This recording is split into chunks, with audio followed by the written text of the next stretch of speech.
Vamos falar do dipolo elétrico, desde o básico, com a definição do momento dipolo elétrico e também ver alguns exemplos.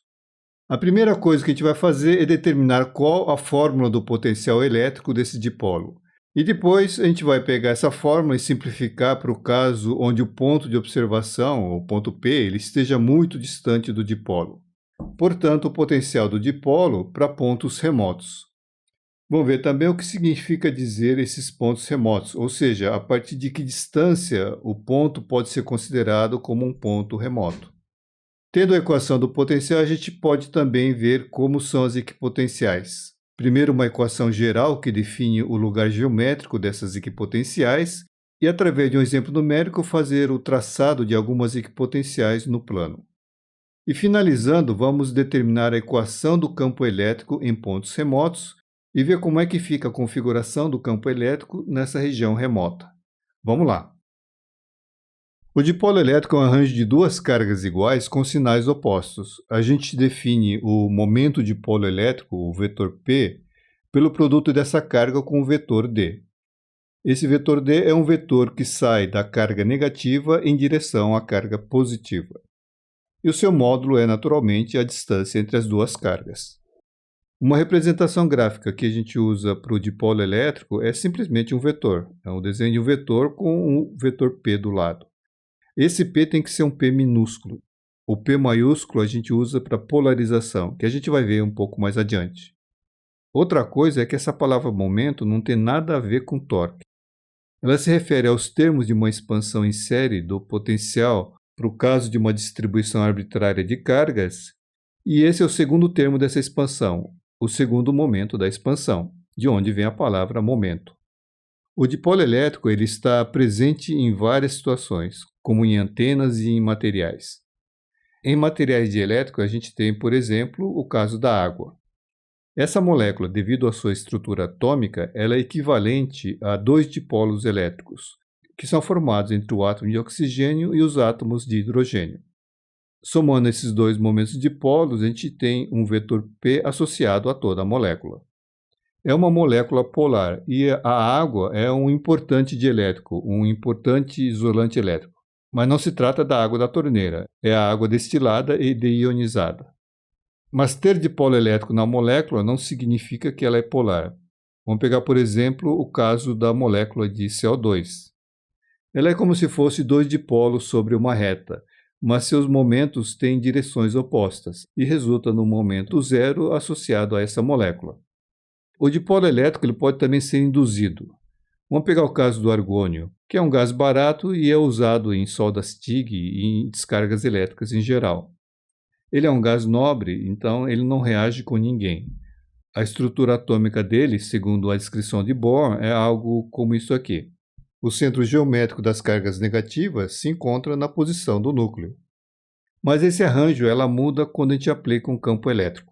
O campo desloca essa nuvem eletrônica para um lado e o centro geométrico das cargas negativas se afasta da posição do núcleo. E isso pode ser visto como um dipolo elétrico. Vamos ver agora como é o potencial desse dipolo elétrico. Vamos pegar um dipolo elétrico formado por cargas mais Q e menos Q, separados de uma distância d. E primeiro vamos determinar o potencial em um ponto distante R do centro do dipolo. E depois encontrar uma equação aproximada para o caso onde o R é muito maior que D, ou seja, quando o ponto estiver muito distante do dipolo. E fazer tudo isso assumindo que o potencial seja nulo no infinito, portanto usando a equação kq sobre R. Vamos usar coordenadas esféricas com o dipolo sobre o eixo Z e o seu centro na origem. Portanto, desse jeito aqui, chamando de Q1 a carga positiva e Q2 a carga negativa. A gente tem simetria em relação ao eixo Z, ou seja, a solução vai depender do φ e a gente diz que tem simetria em relação a φ. Portanto, basta analisar no plano, e vamos fazer isso pegando o plano XZ. O potencial vai ser a soma do potencial das duas cargas. A gente tem isso, e para simplificar a escrita, vamos usar um A no lugar do D sobre 2. O ponto P tem coordenadas XZ, a carga Q1 está em 0A, portanto o módulo de R menos R1 vai dar isso. A carga Q2 em 0 menos A, e o modo de R menos R2 é isso. Substituindo, a gente tem então o potencial dessa forma, que é a equação do potencial para qualquer ponto em termos das coordenadas x e z. Vamos reescrever essa equação em termos da distância da carga ao ponto P. A gente tem isso para a distância d1 da carga Q1 ao ponto P e para d2 de Q2 ao ponto P. Então a fórmula do potencial fica simplificada. Vamos trabalhar nela. Veja nessa figura, a gente tem uma diferença entre o D1 e o R, que é exatamente A cosseno θ, e também de D2 e o R, que é também A cosseno θ. Ou seja, a gente tem isso aqui, que podemos escrever assim. Substituindo na equação do potencial, o potencial fica dessa forma. Vamos introduzir o momento de polo elétrico P, que é Q0D, e o resultado do potencial vai ficar então dessa forma, que é válido para qualquer ponto no plano XZ, distante R do dipolo e num ângulo θ em relação ao eixo Z. Vamos agora encontrar a fórmula para um ponto muito distante do dipolo, ou seja, um R muito maior que A, que é a mesma coisa que um R muito maior que D. O R e o D eles aparecem no denominador da equação, e ainda tem nesse denominador um cosseno ao quadrado de θ. O cosseno ao quadrado de θ ele varia de 0 a 1. Quando é 0, o denominador fica sendo 4r ao quadrado, e quando é 1, ele fica sendo 4r ao quadrado menos d ao quadrado. Mas com essa aproximação de r muito maior que d, esse segundo termo se torna desprezível e tudo fica sendo aproximadamente igual a 4r ao quadrado. Então basta pegar a equação do potencial e substituir o denominador por 4r ao quadrado. Fazendo isso e simplificando, a gente tem a equação aproximada, que vamos escrever como φd, só para diferenciar do outro. Escrevendo aqui também para lembrar que isso é válido para r muito maior que d, ou seja, um ponto distante. Vamos ver agora a partir de qual distância essa fórmula aproximada do dipolo ela é válida. Já que se for muito, mas muito distante mesmo, esse potencial vai ser zero. Então ela deve ser útil para um ponto não tão distante assim. Para ver isso, vamos ver qual é o ΔΦ, a diferença entre o potencial dado pelas essas duas fórmulas, e ver quando essa diferença é 1% do potencial real, que na prática é uma diferença muito pequena. E essa análise vai possibilitar ver a partir de que ponto a equação se torna válida. Como quem está em jogo aqui é o R e o D, vamos definir uma variável adimensional beta, R sobre D. Usando isso, o potencial exato vai ficar desse jeito, e o potencial aproximado desse jeito aqui. A diferença entre os dois, fazendo a álgebra, a gente obtém isso. Essa diferença em relação ao potencial real, o ΔΦ sobre φ, vai dar isso aqui. Cosseno ao quadrado de θ sobre 4β ao quadrado. Portanto, a diferença relativa maior vai ocorrer sobre o eixo do dipolo, em θ igual a zero. E sobre o eixo a gente vai ter, então, isso aqui. Fazendo o gráfico dessa última fórmula, a gente tem isso aqui. Portanto, a diferença relativa vai diminuindo à medida que o R aumenta. Considerando uma diferença relativa de 1%, a gente tem isso aqui, beta igual a 5. Portanto, um ponto remoto vai ser qualquer distância maior que 5 vezes a distância entre as cargas. Agora vamos ver qual é a equação da equipotencial do dipolo e traçar dois contornos equipotenciais. E para isso a gente precisa saber o valor do potencial. Então, vamos ver qual é o potencial em um ponto distante 5D do centro do dipolo e vamos usar os valores de carga de 1 nanocoulomb e uma distância entre as cargas de 1 centímetro. A gente tem a fórmula exata do dipolo e, portanto, a equipotencial φ0 vai ser dado por isso. Ou seja, essa equação fornece o lugar geométrico da equipotencial dada por φ0, que a gente pode escrever desse jeito aqui. Então, a gente tem a equação de equipotencial e vamos ver agora como é o potencial em si. Vamos analisar como é o potencial. A fórmula é essa aqui. Lembrando que o θ é o ângulo em relação ao eixo Z e varia de 0 a 180 graus, como mostra essa figura aqui. Agora, o potencial depende de cosseno θ.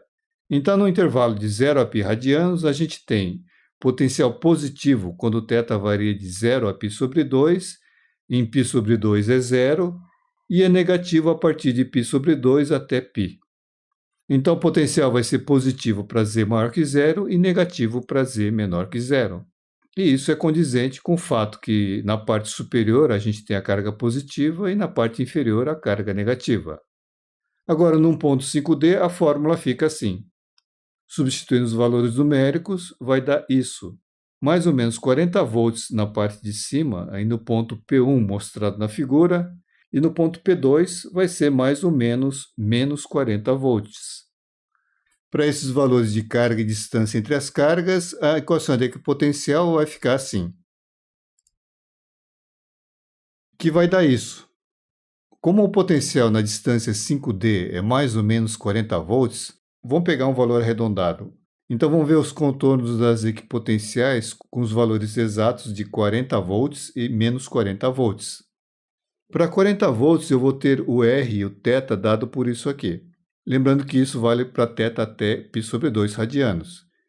E para menos 40 volts, isso aqui e esse aqui para θ de π sobre 2 até π.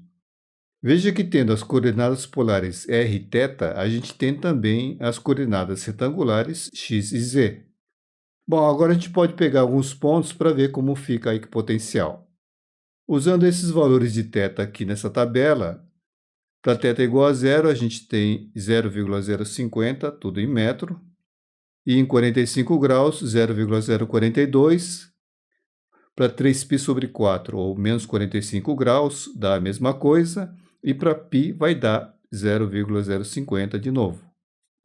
Colocando os dois pontos fora do eixo do dipolo, a gente tem isso aqui. Os dois a uma distância de 0,042 metros do dipolo, em seus respectivos ângulos θ. De modo equivalente, a gente poderia ter usado coordenadas retangulares, que usando 26 vai dar isso aqui, que são as coordenadas x e z desses dois pontos.